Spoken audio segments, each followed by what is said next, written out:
What would you say you do here?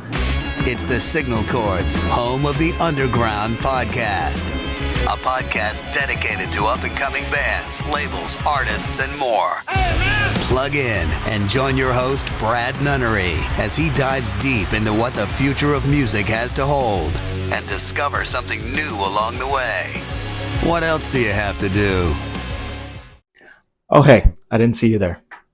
It's your best pal, CJ, your best friend, your best pal, CJ from the band Glory Days. And you, yes, you, are listening to Signal Chords, home of the Underground podcast. Even though I try every night, I still don't want to talk about it.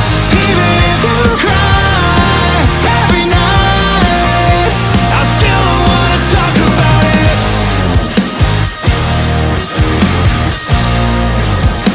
I still don't want to talk about it.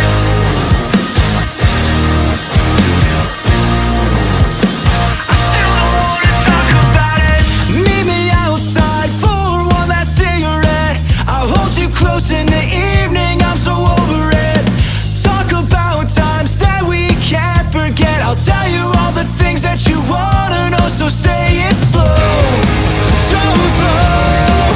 I'll tell you all about it, so I ask of you to say it slow. Do you know? I'll tell you all about it, I'm not alone, so keep it low. Even though I try every night, I still don't wanna talk about it. Even if you cry every night, I still don't wanna talk about it. I need time to make things right. Come to terms with the emotions, come to light. Even if you lie every night, I still don't wanna talk about it.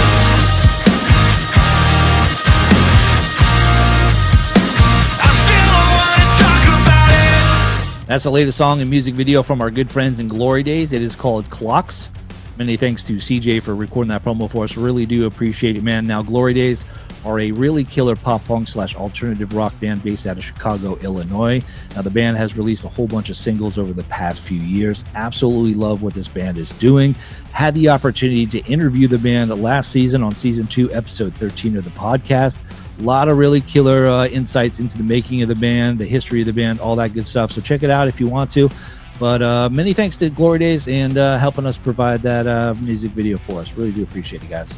All right, what's up, everybody? My name is Brad Nunnery. Welcome to Signal Chords, home of the Underground podcast, season 3, episode 9, presented by my really good friend Jeff Small over at 1603 Designs. Now, I'm super stoked to welcome back to the podcast a really killer punk rock / Americana band called the Jackknives. They were on last season.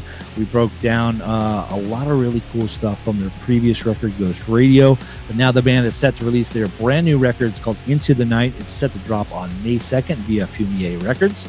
And it was produced by legendary guitar player from the Bouncing Souls, Pete Steinkampf. So I can't wait to talk to the band about working with Pete and his connection with the Bouncing Souls.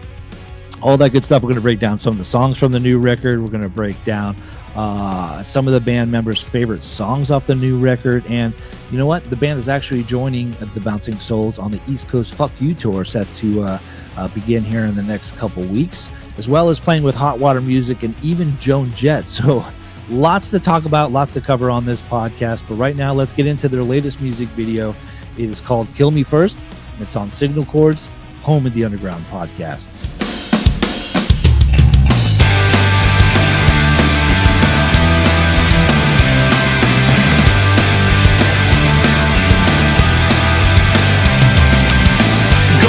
Turn your light out, baby. You're just a blank page turning, maybe. Write it down, turn it around. This is your night to fight.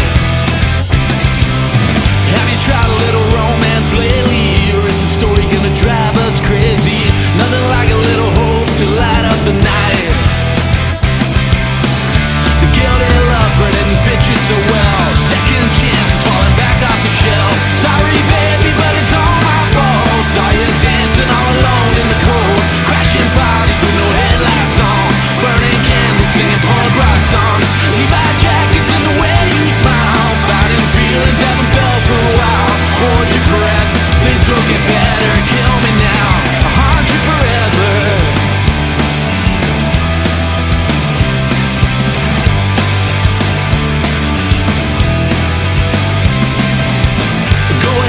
your time now, baby. I'm by your side, I'm forever waiting. Hold me close, let me know this is your life tonight. Looking back on a past that's winning, and tattoos that are slowly fading. To the moon on the hood where it held you so tight. The wedding ring that never fit you so well. Second chances falling back on yourself. Sorry baby, but it's all my fault. Saw you dancing all alone in the cold. Crashing bodies with no headlights on. Burning candles, singing punk rock songs. Levi jackets and the way you smile. Finding feelings haven't felt for a while. Hold your breath, things will get better. Kill me now, I'll haunt you forever.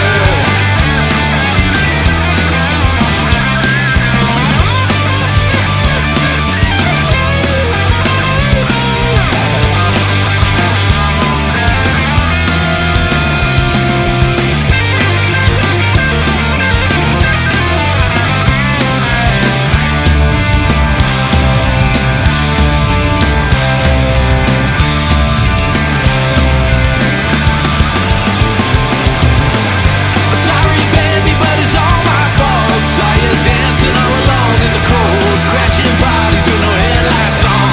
Burning candles, singing punk rock songs. Levi jackets and the way you smile. Fighting feelings haven't felt for a while. Hold your breath, things will get better. Kill me now, I'll haunt you forever. I'll haunt you forever. I'll haunt you forever. Haunt you forever. It escapes me tonight. Haunt you forever. And the stars in the sky. Haunt you forever. It escapes me tonight. The Jackknives once again on the podcast. What's up, fellas? How you doing? Hello. How's Brad? it going? Good to be back with you. Yeah, man. You know what? You're my first returning guest, and I'm very honored. And I looked at the last time we all talked on the podcast before, and it's almost a year to the day that we talked last. So we talked last March. When Ghost Radio came out, and we did some promotion behind it. So, how's the last year been treating everybody? How's everybody been doing? Doing good. Busy. We had a busy year. Yeah, and I want to get into it. And I want to find out. I mean, it seems like you guys have been nonstop with shows and playing in New York and playing with the Bouncing Souls and all that kind of stuff, and working on the new record. And the new record's coming out very soon, Into the Night, which is great. When we'll talk about that too. But I guess I first want to start off. Were you guys were out in California? Did you guys get into that fire, or were you guys affected by any of the fires out there? Are you guys anywhere close to where they were all happening? I'm a little bit further south of there. Yeah. We all are actually in Orange County, but I saw the burn zone like a couple months after when I was driving through Pasadena. It's bad. It's really, really bad. To understate it, you knew, like, even that night when you saw the news, because we not used to fires, but we get them a lot, right? But you knew, like, holy shit, this is something different this time. It was awful. Yeah. Was there like smoke everywhere? Could you see it from where you're at? Yeah. I mean, that stuff takes the next morning. If the wind's going your way, it's gross outside, and you can't. Your backyard's covered in ash and everything. We had our own fires in Orange County, not as bad as those. Nobody lost their lives, but a couple months before that came a little too close to home as well, But it's just so weird. Yeah, it's just so dry out there, right? And it hardly rains, and it's just like it's like kindling. It just go up, no matter where it starts, and you see it happening, And it's funny because I have a lot of friends out in California and on the West Coast and stuff, and they always reach out to me when the hurricanes come. It's pretty much all summer. Every hurricane that comes, everybody's texting me left and right. I don't hear from them all year, but they'll text me, you okay? You okay? And like, this was like one of the first times I actually had to call everybody else over there in California and say, you guys okay? And I know with earthquakes as well, that you guys get too. So it's just one of those things where, man, you never know what happens. You know what I mean? Yeah. Yeah. Well, and like growing up in Southern California, I've never seen the Santa Ana so gnarly as during that time. It's crazy. Oh. Yeah, the perfect storm that night. The winds were fucking mental, like Drew said. It was crazy. Yeah, and everything, destruction in its path wherever it goes. But there's not a lot of, I see all the news and all that kind of stuff with, not having enough water. Even if you have fire hydrants, they didn't have enough water in the tanks and stuff. So I guess lesson learned, and hopefully there's nothing they could have done, man. I mean, more water, whatever, all the political points and all that, but that was a perfect storm.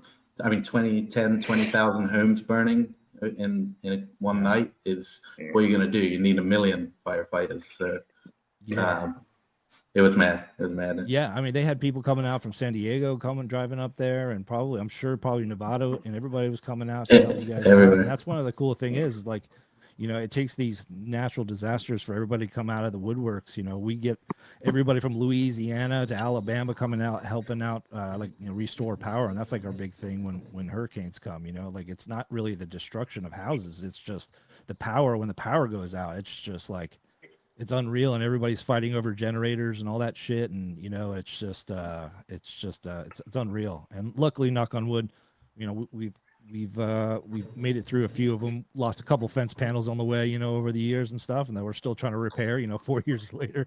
But it's all good. We're all lazy, and we'll fix it when we can. But all right, so this last year, let's talk about this last year. What have you guys been? Let's talk about, I guess everything that's been happening with the shows and how the last year has kind of been treating you guys as far as. The shows that you guys have been doing, have you guys seen a lot of really good feedback with the shows that you guys been playing in new cities and all that kind of stuff? How's that been going for the last year, should I say? It's been great. It's been mental. You say like it seems like we play a lot of shows, but I don't think we don't play. We bunch a lot of shows into a short period. We'll go on tour.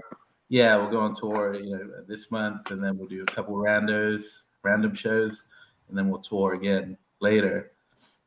This year will be our busiest year for touring. This year coming up, without a doubt. But last year we toured. We definitely played some great shows. Went to a bunch of states and kind of culminated with the big show with the Souls in Orange County, and it was awesome. It was I don't know. It was really good. And that was your first time playing with the Bouncing Souls, right? Mm-hmm. Yeah. I mean, that was pretty unreal. And I'm living vicariously through you guys, and seeing you guys on stage singing with them and playing with them. I was like, holy shit, that's just so freaking awesome. And and is that where kind of the relationship with Pete Steinkamp kind of developed to where he wanted to produce your record? Because I know you had worked with him, I think, in the past on some of the songs on Ghost Radio, right? And where am I wrong on that one? No. This is the first time we worked with Pete, and it came from a song off Ghost Radio, that relationship, because we sang about the Bouncing Souls in one of those songs, and that kind of that's it. Opened up a door for us, I guess, because they heard it. We just went in blind after Pete said he wanted to work with us, and we flew out to Jersey, and that was a cool experience. Really, really cool. They're the nicest guys in the world, and 100%. They're the realest guys in punk rock. I say that a lot, but they really are. It's just like hanging out with your friends. The first night we arrived in Asbury Park, Pete's just like, "Oh, go to this bar. I'll be over in a bit." And we're all, I speak for myself, kind of like not starstruck, but he's a punk rock hero of mine since I was a kid. I'm just like at a bar waiting for Pete to walk in. They're like, "Oh, hey, how's it going?" And still try to act cool and not be like a ultimate fanboy, because I wear my heart on my sleeve, and I would probably have like 3 drinks and say I love you, man, and just like breathe it all heavy all over him and shit. Yeah. Oh, yeah. To be honest, and we were starting the next day, and I slept like shit because it's daunting. I mean, you're working with punk rock legend, and was like, and Bryan and I that that Sunday that we had off before we started, I dragged him up to Boston with me in the car to go pick up a drum kit, and then we we went from Connecticut to Boston back down to Asbury Park. So it was a very full day. So by the time I got to the bar, we're a little tired, and it was again, it was a little daunting. So I slept like shit the night before we started. You were awesome. Who did all the driving that time? And who did all the driving? Bryan, you did all the driving, or no? Drew did. Yeah, I was riding shotgun co-pilot, and I didn't really have really any responsibility, but riding along. So to be honest, I slept well. I do remember. I don't think I felt like the whole starstruck thing, and I felt really calm going into day one and throughout the week, really. And it didn't really hit me until after the fact we were done. I was like, wow, we just worked with one of my heroes, punk rock legend from the souls that I looked up to, like Simon said, since growing up early on. I mean, Bouncing Souls for sure was one of the first bands, like at least the East Coast punk rock band. I was like, wow, these guys this is like the real stuff. And to be that close in proximity, and I think it really was his like chill demeanor and just kind of being like one of us, really had made my experience really calm, and it was very inviting. And but yeah, it was probably after the fact then it all hit hard. I was like, wow, that just happened, and that's enough breakdancing. They're like the mayors of Asbury Park, New Jersey as well. So if you're with them, like they'll take you everywhere. They'll show you, welcome to our family, welcome to where we're from. This is what we're about. And it was really cool. And like Bryan said, the recording experience was incredible too. It gave us a lot of confidence as a band, I think. To be honest with you, working with someone like that, of course you have that little bit of insecurity about your music. At least I do as a songwriter sometimes, like, sure, oh shit, what? Should we be here right now? And even just like looking over and seeing someone you respect kind of nod their head, tap their foot, sing along, is encouraging. But they go above and beyond. And then Pete played guitar on some of that album, sang on some of the album. Oh wow! Yeah, so we can't say enough good things about the whole Bouncing Souls family. And then we played the live show at the end of the year, which was incredible. Our Orange County crew came out, and that was amazing. And we must have done something right because we just got invited on the big tour as well. So I want to talk about that too. Because it's you guys are going to be super busy. I looked at the dates and I tried to figure out. I'm like, okay, you guys are going to be with them, and then you're going on your own little side kind of thing, but still doing shows with them. And I'm trying to like add everything up. And but with this new album, Into the Night, obviously you didn't go in there not prepared, right? Because you're going to be going in there with Pete and get everything done. When did you guys start writing the Into the Night record? And how long were you with Pete for a couple weeks? Did you say, or a few weeks? Did you say? 6 days with Pete. 6 days with Pete. Oh, 6 days. That's it. 11 songs. I mean, honestly, I feel like we kind of started working on new shit right about the time we did our last interview with you. Yeah. So we we kind of pulled it together pretty quickly. Well, yeah, we just kind of this band has an organic kind of writing style, which works really well. Drew and Bryan are like one piece of it, and they'll really develop like the structure of the songs, and then me and Faris just kind of sprinkle our stuff on top, whatever. Well, it works though, right? I mean, you guys have your own little parts that you going in that that's what you're gonna be doing. It works really well. Whoever writes the song, or the initial idea brings it, and then Drew and Bryan, Drew's first usually really hammers it out like structurally, like we should do this and break down here, and it's all of us have got input or whatever, but and him and Bryan will literally go to the studio on their own and just hammer this thing out over and over and say, well, this is, and then we kind of develop it together, and then Faris comes along and puts some dragon magic on Some there. dragon magic. Dragon magic, yeah. Fire. Why did they call you the dragon, Faris? I'm very curious. Why are you known as the dragon? Well, I guess there was a couple things. Like when I first started hanging out with Simon, I was into Dungeons and Dragons, and then Yeah. and then I love that reference from Step Brothers where he said you have to call me Dragon now. Yes. Oh, Yeah. yeah. So I think those That's two aw- combined got me Yeah. there. Yeah. Oh, that's a nickname I would love to have, because Step Brothers is one of my favorite movies of all time. Yeah. Oh, that's no, that's awesome. And I mean, the record sounds great, but what and we'll get into the songs, but with this record in mind and Ghost Radio going into this, what did you guys want to do differently this time around, and sonically, or more of, less of, any of that kind of stuff? What can people expect different from Ghost Radio, and any kind of insider secrets as far as any of the new tracks? Take the first part of that. Ghost Radio was, well, we kind of messed a couple of things up on Ghost Radio by recording it in two different places, which were not really of equal level. We recorded with most of that. All the singles from that record were recorded with Riff in Burbank, who's very high level, massive production. Really, and this Ghost Radio, Are You Listening? Those songs were really highly produced and really well done recordings. And the others were really good too, but there's definitely, you can tell that, at least I can when I'm listening, like, okay, that sounds different to that. And then for me, my thought process on it was like, they're hard to play live for a punk rock band, some of those songs. They're not, we can play the songs, but it's never going to sound, to me, as good as a record. I want more authenticity and honesty in our music. So my thought process was literally, let's record an album which is produced to a professional standard, but when people come see us live, it fucking sounds the same.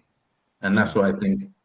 I think we hit that goal with Into the Night. You know, when you hear Bouncing Souls, it's super professional, but it just sounds fucking raw and like punk rock. That's what I wanted our new record to sound like, and it does. So it sounds more cohesive for sure. I didn't notice anything sonically that was different, or levels or any of that kind of stuff, but I was listening to it on my way to work. Thank you for giving me that advanced link to listen to the record. And I did notice all the way up until Hey Love, it just, every song is just chugging, and it sounds really great, and then you have that, that song, Hey Love, that just kind of breaks things up, and then you just go right into Lovers Who Fall, and then you get right back into it, and then we circle back with the Heartbreak Queen reprise with Rudy Nuno. But I love the fact that you have a couple songs that are a little bit slower and break it up, but I mean the whole, like I said, the first 4 or 5 tracks, it's just like, okay, straight to the next one, boom, boom, boom, boom. You know what I mean? Like you can just be on repeat, and that's what I love about this record. This first thing I noticed about the record. Yeah, I think the song kind of had the album had just like a theme that worked throughout. So the very first song that came for this album was Heartbreak Queen, and it was written basically on the tail end of Ghost Radio. And it was like, okay, I want to write a Ghost Radio-esque song, but in whatever vision I have for this new record, just more us.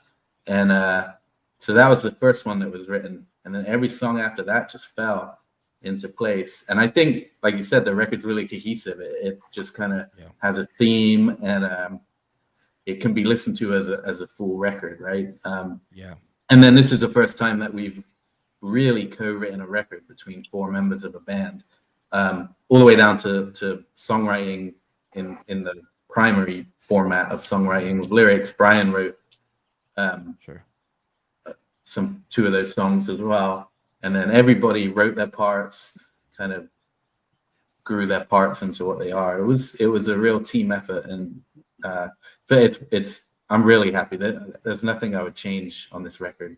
at all. So that's my thoughts on it.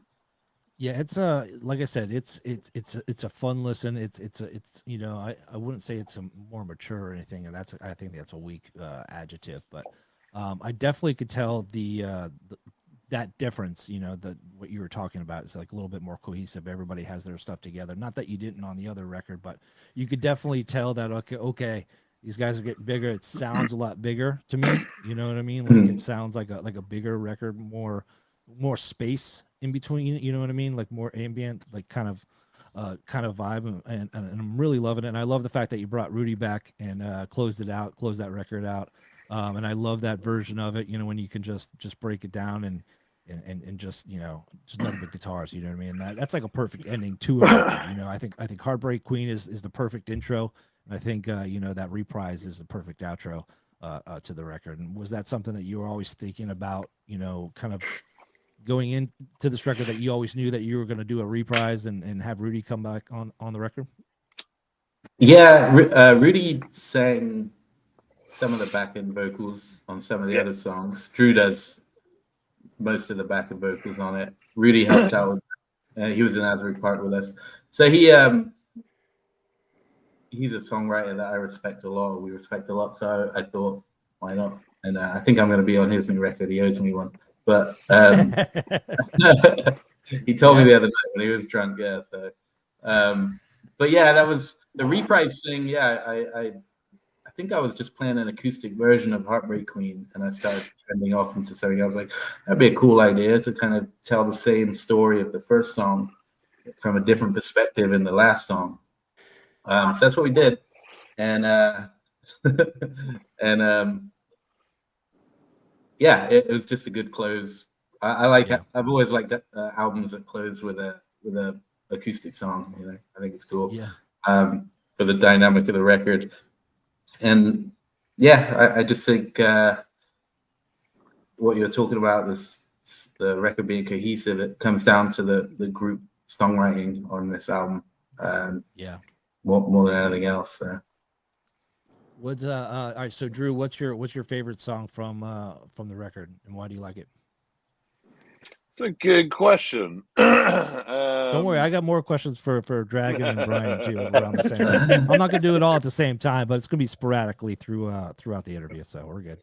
You know, it's funny. I like different songs for different reasons. I mean, Heartbreak Queen, I think, is one of my probably favorites to listen to, as is actually NYC, but probably also to play is you know, probably Limelight, actually.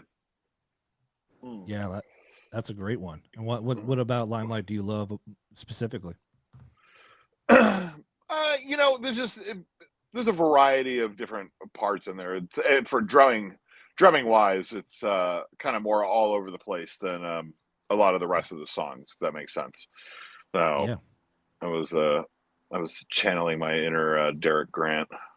Yeah.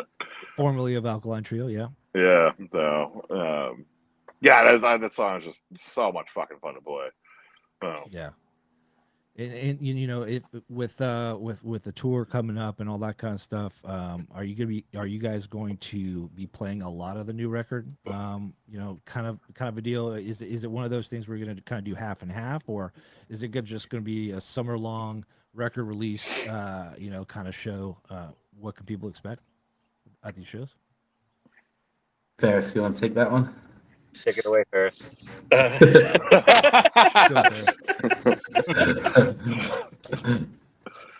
Sorry, as far as what? Big two. I don't know. As far as like, you know, as far as like the shows that you guys got coming up and the release of the record, because you guys are going to be on tour with you know, around the time that it releases. So are you guys going to be playing a lot more of the new songs, like a half and half, or sprinkle in the new songs kind of a deal? Or is this kind of, you know, how do you guys approach the set list each night? Actually, usually Simon and Drew make the set list, and me and Bryan put our little opinions in, but they're very good at modifying and putting what songs go first and what songs go last. Yeah. And we do have like a majority of our new songs coming on our set lists. Yeah, I'd say it's kind of 50-50. Yeah. So, because I mean, it's also, you know, it's funny. It's like two of the songs on the new record are slightly older songs that when Bryan and I joined, we brought back. So yeah, I would say kind of 50-50 for the tour. So Yeah. I think we're playing the main singles off of Ghost Radio still. Yeah. And then pretty much a lot of the new record. But when you're an opening band, you have 30 minutes. And you don't want to be how do you narrow that down, especially if you've got 3 different records? Like, how do you narrow it down? You know what I mean? Right. And you don't want to go over your time. So we might alternate, is what me and Drew, what we were talking about last time. Alternate a couple of songs each night, play something different. I mean, we have the capacity to learn at least 9 songs for this record, for this tour. I think I think we have about 30 songs. Maybe. But. Okay. Now, are you guys going to do any kind of, kind of record release party to where you're just going to play the new record? Is that kind of in the sites, or do you have like a specific show out in California that you're going to do that with? We have an East Coast and a West Coast record release show. One in Costa Mesa. They're both in July, 1 week apart. The first one's in Asbury Park. The East Coast is first. While their beer works almost sold out already, and then Costa Mesa the week after, and that will be we'll probably play the whole record, start front to back, plus a couple of the old ones. We're not opening; we're going to close that show, so we'll probably give ourselves an hour. We can play as long as we want. Yeah. We'll play all 30. Yeah, do it. Just play all the albums back to back to front, and just play them at a faster pace so you can get them all in. No, that's awesome. What's that? Oh no, we learned that we shouldn't play them too fast. I did that last practice. Holy shit! Did you? Yeah. Well, we hadn't jammed in a little while, and I was just so excited. Playing everything, 1.5 times faster than they should have been. And everybody's trying to keep up and looking at you and going, "What the hell, man? Come on, get your shit together." I don't mind it. Some of them sound good like that. Yeah. When they're fast like that, yeah. We always play a little faster live, but Drew likes to play fast. Yeah, it's hard not to. You're responsible for the beat. I'm like, I just want to beat the shit out of it, as fast as I can go. Like, sorry guys, it just seems like be one of those instruments. Like I would have no threshold. Like I couldn't slow it down. Like I would just have to constantly like Animal from the Muppet, from the Muppets. Yeah, so it's 100% true. Like for recording, like I use a metronome, but live I don't. So yeah, there's always a little fluctuation, and then you just kind of get hyped off of the crowd, and you start. Going a little faster than he probably should. Right. And then Cy looks at you and gives you the old, what's up? You're like, oh yeah, shit. So, I'm sorry. I should be going back on that beat. Slow down. It's not super out of breath. I'm like, when it gets a little beat, I'll do the nod thing to slow down. Oh yeah. that translates to Drew is like, yeah, keep going. Speed it up, you said? Speed it up. You got it. You said lifetime tempos? All right. No, it's so funny because I've been trying to teach myself bass. I recently got my bass refurbished, and I'm like, all right, well, I'm gonna throw on YouTube now, because back when I started first learning bass, like they didn't have those YouTube things and teaching you and stuff. And I'm like, I have this one song I want to learn. It's super easy. And then I try to get the drum beat and match it up and all that kind of stuff. And usually I've had about 5 or 6 beers, and I'm trying to play along. And I'm like, you know what? I really need to do this sober and try to actually really learn, instead of just like humming along and feeling it. You know what I mean? And like I wake up the next morning, I'm like, what the hell was I doing? Because I'll record it on my Roadcaster and shit. It's just a hot mess. But like those beats are just, trying to, keep in sync. That's with Bryan and Drew, you guys do it up, man. It sounds great on the record. And there's a couple bass parts on there, Bryan, that I was just like, oh hell yeah. I think it might have been Limelight. I think there's the bass and Limelight, I'm like, oh hell yeah, like the groove, like you and Drew are in the pocket on that song, and I was just like, yeah, I really like that part of it. It's kind of funny, I guess, just to revisit the question you asked Drew, like favorite song. That does happen to be one of my favorite songs to play. And like Drew, he got a little bit of Derek Grant going on in there. I certainly have been influenced by like Dan Andriano. Like, and I have always looked up to him in his early bass playing and seeing how he's also evolved into simplifying things. So that was kind of like a thought I had going into this record was try to be like tasteful and like simplify certain things where they should be. Particularly, I don't know if you could notice it, but when there are parts like when there's a lead guitar part, like a drag, we call it "Take It Away, Faris," or the lead guitar, they kind of pick back a bit and try to pocket a little bit more. Occasionally, I'll try to follow like Simon's lead vocals, which is actually a technique I learned through reggae music. Some vocal lines and bass lines will match here and there. But yeah, I was definitely channeling some Dan Andriano throughout the record, particularly that song. Also channeling some Social Distortion, which is essentially pretty simple, but very, very tasteful in the pocket. So it was a lot of different influence going into this. I think some of the difference from the Ghost Radio, which I only tracked three songs from that record. The three songs that were done at a separate studio, and I think at that time I was still a little bit shy coming into the project. So I was trying to be quote unquote like as studio musician-y as possible. I don't know if that makes sense, but I do remember saying, do one version like this, one a little more complex, and one basically like almost identical to the demos that I was given at that time. But this one was way more freedom into it, but also, like Simon said, a lot. Everybody was played their part and contributed in their own ways, and I think that was my thing I tried to bring to the table is stay in the pocket where you need to be, have some fun, what I call noodly parts, and bring some of the influences and I guess my own little flares here. Yeah, no, it sounds great, and and Dragon, Empty Grave is one of my other favorite songs on there, and there's some really cool guitar parts in that song. A lot of stuff like you put your headphones on and like the guitars are going back and like kind of back and forth kind of stuff. There's those little elements. Is that you, Dragon, or is that you, Side, doing all that kind of stuff? Because I just that ain't me, bro. I was like, I need to go back and listen to that, on headphones, because I was listening in my truck on the way to work, and I'm like, that would be a really good song to actually just like pick apart and figure out what they're doing in the headphones. And that's what I love about Empty Grave. And so, Dragon, you're on the hot seat. What's your favorite song from the new record?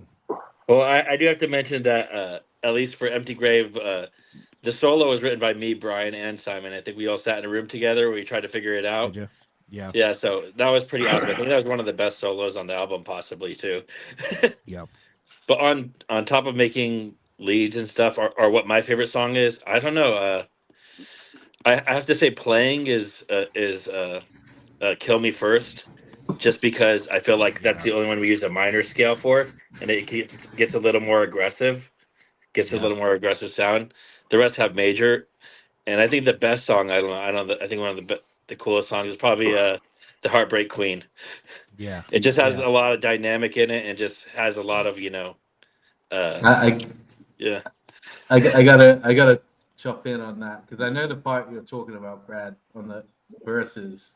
It's like this really sweet guitar in the background, kind of mirroring the melody, right? Yeah, that's exactly what I was talking about. Like almost like raining, like I love that like too, notes right? kind of a deal. Yeah.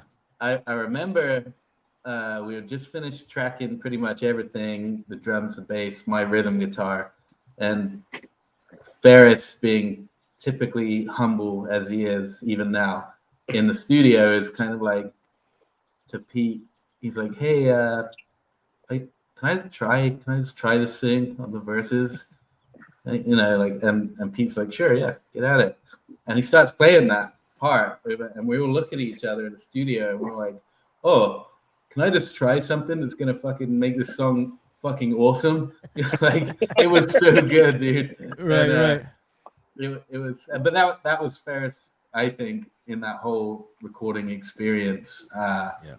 Being humble and I'm sure he wouldn't mind me saying a little insecure about bringing his things forward, but then in front of one of the best punk rock guitarists of the last 30 years. Right. And then every time having Pete turn around and just being like, this is fucking great, man, do you, and almost expecting somebody to come and correct him, Faris, but everyone just being like, just get it. Just, there was a lot of freedom in that studio for all of us to play how we wanted to play, and that was a really good thing for each of us individually and the band as a whole, especially confidence wise. Yeah. Oh, I mean, Faris, you're the dragon, man. You need to step up and earn your name, man. You're like, you tell Pete, I don't know if you know who I am. I know you're Pete from Bounce of Souls, but I'm the dragon. I'm gonna bring that guitar, buddy. You got to live up to that name, dragon, dude. The first couple of days, I was just shy a little, but then he sort of warmed up on me, and we had pizza together, and he told me to put my guitar in the refrigerator. So, really. Why? Because it was so hot. You're burning. Yeah. I remember that one time, like Faris laid something down, or you were like, "Do you think I should do that?" And Pete's like, "Why the fuck wouldn't you?" Unleashing the phenomenal to witness. And I think as a result of that, Pete also coined the term. He's like, "I'm FOD, man, friend of the dragon." Oh yeah. We have to bring out some merch. FOD, friend of dragons. That club was started by Pete Steinkoff. Maybe that's on the next record. Maybe that makes it on the next record. Maybe that's on the reprise. You do that. Hear the dragon. Album title. Actually, it's gonna be a 45-minute side project of Dragon's ambient guitar. We just have some really annoying like art cover of like somewhere in China, like 9,000 dragons on there. Special gold vinyl. We're laughing, but Faris is like, yeah, I like that idea. I'm gonna mark that down. All right. So speaking of Kill Me First, Dragon, thank you for bringing that up. I wanted to talk about it now that the music video is now out. It's your latest music video from Into the Night, and it's really cool how this song. It's a great song, number one, but I love it when bands do a call out or a shout out to, hey, come be a part of our music video, right? Like I would love for like bands that I'm into or whatever. It's like, yeah, you just need to set a bar and we'll be in the music video, all that kind of stuff. Tell us about the kind of thought process about that you guys wanted to do, and where was it recorded, or taped, should I say, not recorded, but where was it taped, and how was that experience for you guys? It was rad. When's this interview come out? It's going to come out probably the weekend after the video drops, because it comes out. Okay. At 11. I was No, I had to do research before I asked you that question. I was like, you've seen it, but nobody else has. Yeah. No, it was great, man. It's always a little bit nerve-wracking for a couple reasons when you put an email blast out like that. Well, first up, I looked at our older videos, and they're all kind of serious, and we're not that serious of a band. We have Drew as a drummer, so yeah, you can never be serious. But we're you look at the videos, and we're not like a comedy punk band or anything like that. We're just a band, but we're not all about kind of serious themes and that. So like, let's do excuse me, something a little more us in this video. The best way to do it, okay, let's just invite some of our fans. Like I said, it's kind of nerve-wracking. Is anyone going to show up? If we put that call out 18 months ago, I don't think anyone would have showed up. That apart from our friends. Sure. But we put it out now, and the list filled up immediately with people some of our friends, but people we don't know as well. So, which is, where the band is at right now, which is amazing. And then the second nerve-wracking part of that is because you don't know these people, who the hell's turning up to your video shoot? But, right. Yeah. we were, our community we built around the band is all positive. People connect with the lyrics and the songs and the style of music. So it was honestly, for me, that was one of the best experiences I've ever had as a musician that day, in a band. Just the positivity, the people, the love for the music, and it was just a good time. It was early in the morning in a warehouse in Los Angeles, and Nick Riggs shot it and directed it. He's a very talented guy, and Faris is gone. He has a newborn. So there we go. We got him. So it was it was freaking incredible. You could really feel there was something in that room. Around the music, and we played the song 1,000 times over and over again, and you could see in the video Nick captured it exactly what we were going for. It's just a positive, good time, everybody having a good time over music, which is awesome. Yeah, I mean, when you're able, I mean, that's what makes music videos great. I love those, like, I don't know what you call them, I guess ensemble music videos, when you have like crowds and stuff, and it's a stage and bands are playing. Those are my favorite, type of music videos. Like, I love the the storylines and those kind of too, but when you're capturing a really good song and seeing fans just jump around, and the songs are clear, the video is clear, and you just you get pumped and you just want to be there, you know what I mean? And that's what's really cool about those type of videos. Now, do you have the same guy that does all your videos that's done all the ones in the past, or are you working with somebody new on this one? Same guy. Yeah, Nick Riggs. Yeah. And this was awesome. Like, just from my perspective, working in film, our Ghost Radio and Heartbreak Queen were, more narrative driven, whereas this was, a little more obviously like freestyle, and it was fun to watch Nick come up with some shit on the spot. Suddenly, we saw him on the balcony, looking down, and was like, oh shit, hell yeah. Yeah. So yeah. So I with not being anchored to that narrative, it kind of it frees you up a little bit to come up with some of those extra shots that you may not have, if you were dealing with a storyline and everything. So that was fun as hell to watch him get down like that. Yeah, those were real moments too, in that the crowd is everything captured was real. You could see it at the end, especially the video. Our Angel, where the guy on the bar taking a shot of the whiskey or having it poured in his mouth, that was a real moment. We just looked up and that was happening in the corner. Everyone's having a good time, and I don't think he realized. Angel's our stage tech. You'll see him. If you ever seen us live, you'll see Angel around somewhere. Nice. And I don't think he won't mind me saying he's of smaller stature gentleman, and it didn't look like there was that much whiskey left in that bottle when she was pouring it, but it went on and on and on and on and on. And when he came up, you can kind of see in the video, his eyes were that was 9-10 o'clock in the morning as well. And that was real whiskey that he was doing? He was doing real whiskey at 9 o'clock in the morning? Jesus. Ain't no apple juice there, son. Like Diet Coke or something? Like, you can't get this guy's hammered. That's what I'm saying. All the other videos were serious tone. That I think there's a whiskey in one of our old videos, but that was apple juice because it was all penned out, scripted. This was just like Drew said. This was just off the cuff, good time with good people. Yeah. And what was the band from San Francisco that came down? Lost Puppy Forever. Yeah, Lost Puppy Forever. So yeah, they're rad. They showed up in their costumes and hung out, and it was, that was fucking rad to have them be a part of it.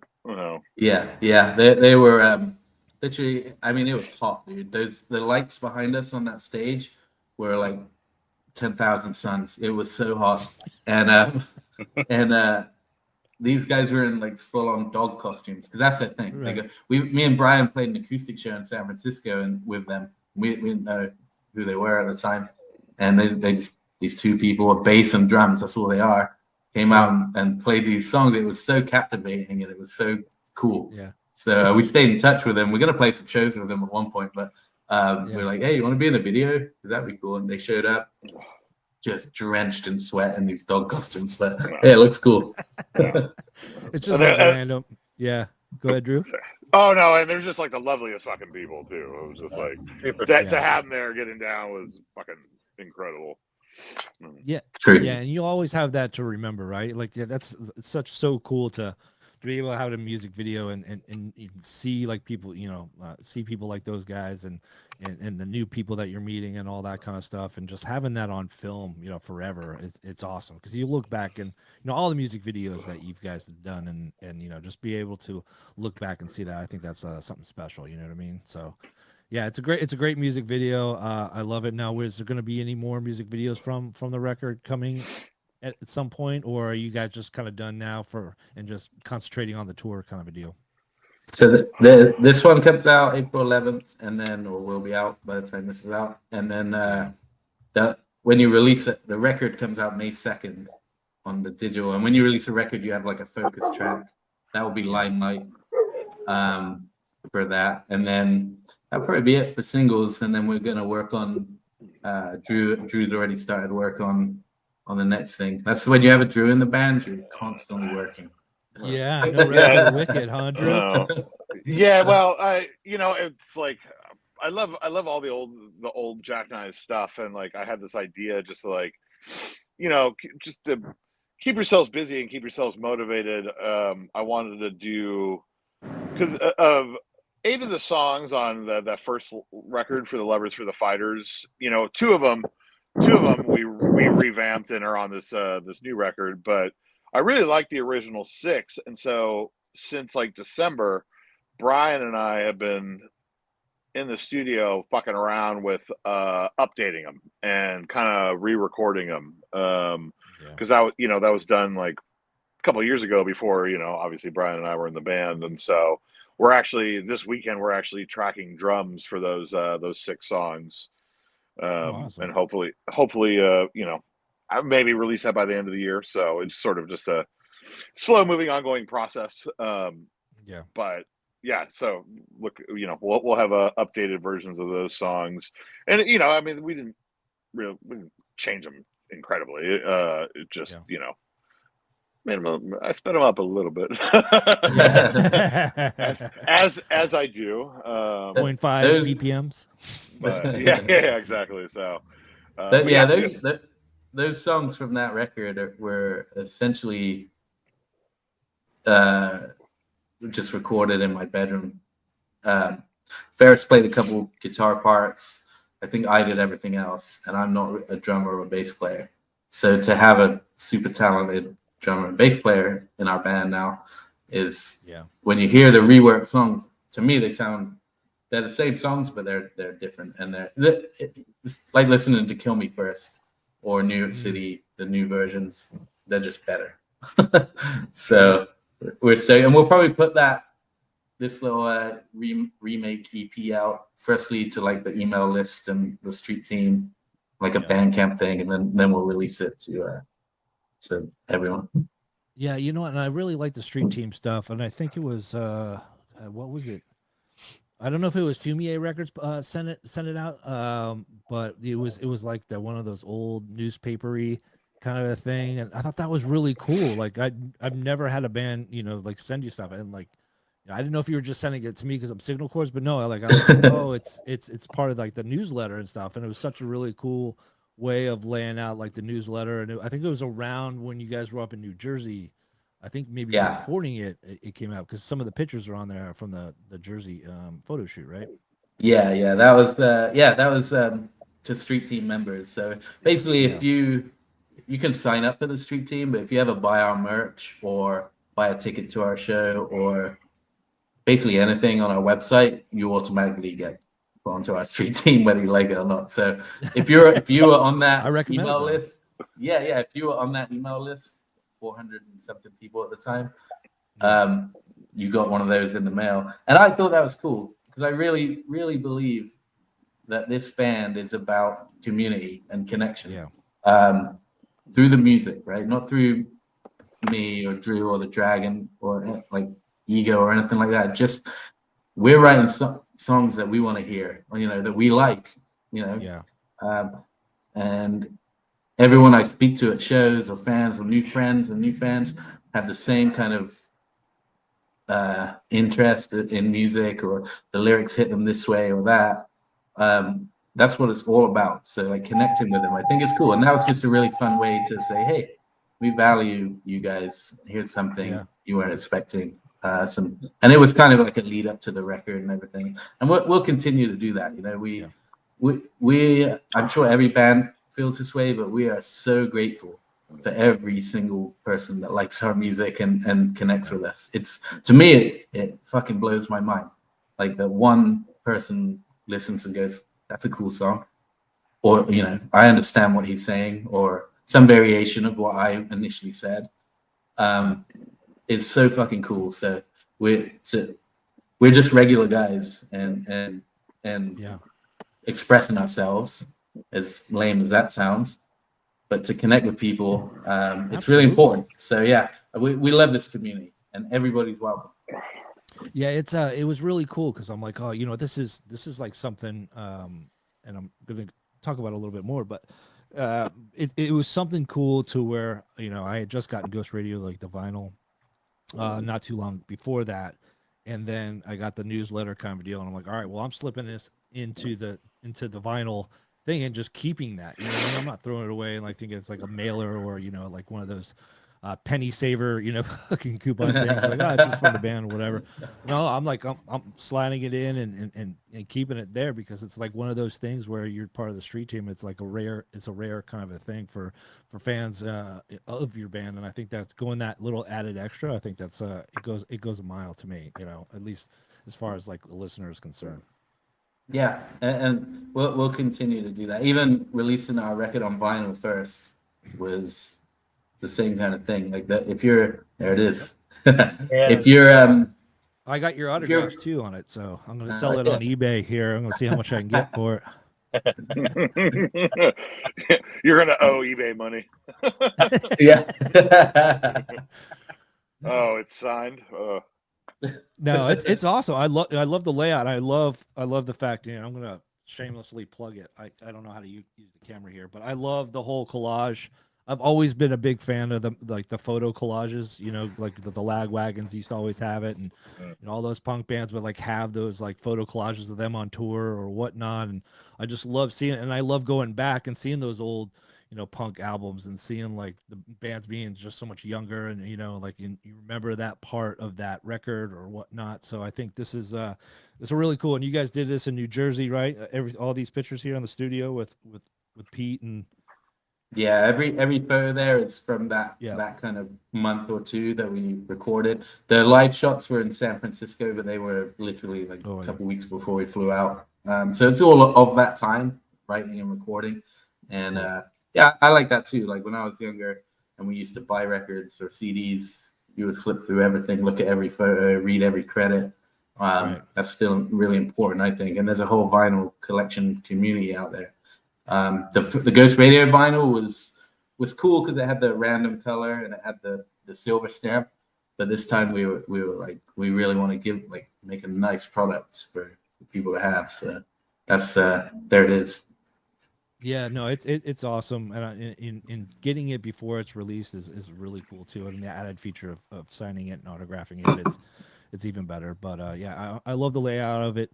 Love everything about it. Let's talk about, let's finalize everything and talk about the Bouncing Souls and what to, you know, the shows and all that kind of stuff. You guys are gonna be so busy. You know, how are you guys gonna do it, man? I mean, it's a lot of shows. I looked at it and I was like, holy crap, man! Are you guys ready for what's ahead for you know, the Jackknives and everything, and how stoked you guys you know, being on, opening it up one time for them is really cool or whatnot, and all that kind of stuff. But actually going on tour and developing, relationships with the band and stuff. And, I think the sky's the limit with you guys and going forward and all that kind of stuff. How excited you guys are for the Soul shows? So stoked. Like words really can't describe it. Yeah. Really, they're just the coolest fucking dudes. Yeah. We look, like, I looked at some of the venues that we're playing. I'm just like, holy shit, dude. Yeah. To walk on those stages, and it's not just the songs, but H2O, Toby Morris and the crew. We got the Adolescents. The whole tour is going to be insane, and to be given the opportunity to do that is something really, really cool. And then we got Hot Water Music at Punk Rock Bowling as well. That show with Nothington, that's going to be mental. We didn't know about. We knew we'd received the offer for Punk Rock Bowling, but I had no idea like which show we were going to be on until I saw the show launched on Instagram that day with the flyer. And so that's how you found out, is by looking at their flyer? Yeah. Really? And then I text Pete from the Souls. I was like, hey man, thanks for whatever you did to get us on this. And Pete's like, that wasn't me, dude. I don't know. So, oh, really?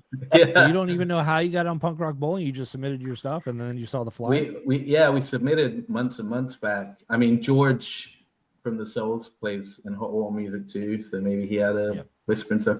But I have no idea, but I'm very grateful. And then that's awesome. It's just it's fucking mad, dude. We got these bands, but like I said, for us, I feel like we're just four guys, fans of music who play music. That's who we are. And then we're playing with Joan Jett and the Black Hearts on some huge festival in Rochester in August as well. And it's I did see that. It's very cool. Yeah, I'm a fan. I saw her yeah. live with a couple months back in LA, and it was good stuff. And where are you guys playing with her again?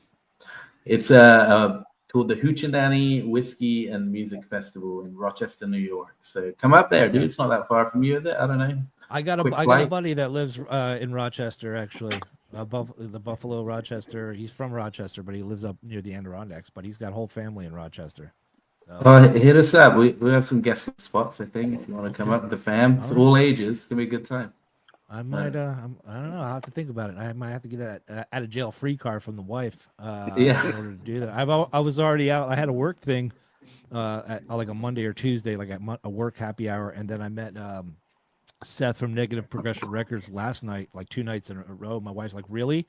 Two nights out of this week?" I'm like, "Well, you're going out of town. She's out of town tonight. I got the kids tonight, and." She texted 5 minutes before this podcast. She's like, "Hey, I just want to say goodnight to my girls." I'm like, "I got a podcast," and then she sends me like an angry face, and whatever. It's that's a tough one, dude. Yeah. Yeah. So it's like you got to play your cards right. But yeah, I do. You know what? If you guys come anywhere remotely close, I'm going to be there any opportunity I can. But I wish you guys nothing but luck and success on this new record. I love it. Pick it up, and like I said, if listeners or people who have seen this podcast or didn't see the ones before, where can people go and pick up the new record and all that good stuff? May 2nd, digitally, and website for the vinyl. And then come see us on tour. Yeah, all over the place. Well, Cy, Dragon, Drew, Bryan, thank you so much once again for hopping on the podcast. Really do appreciate it, guys. And tell all the guys in the Bouts and Souls that said what's up. And thanks for all the tunes. And thank you guys for all the great new music that you guys are putting out. I really appreciate it. Oh, for sure. Thank you for all the support, Brad. I appreciate you, man. Yeah. Well, you got one loyal fan. You know what I mean? So that's all we need. I just wanted to be in that video, man. I was dying. I was like, man, I want to be in that fucking video. Jumping off the would have stage been cool. Yeah.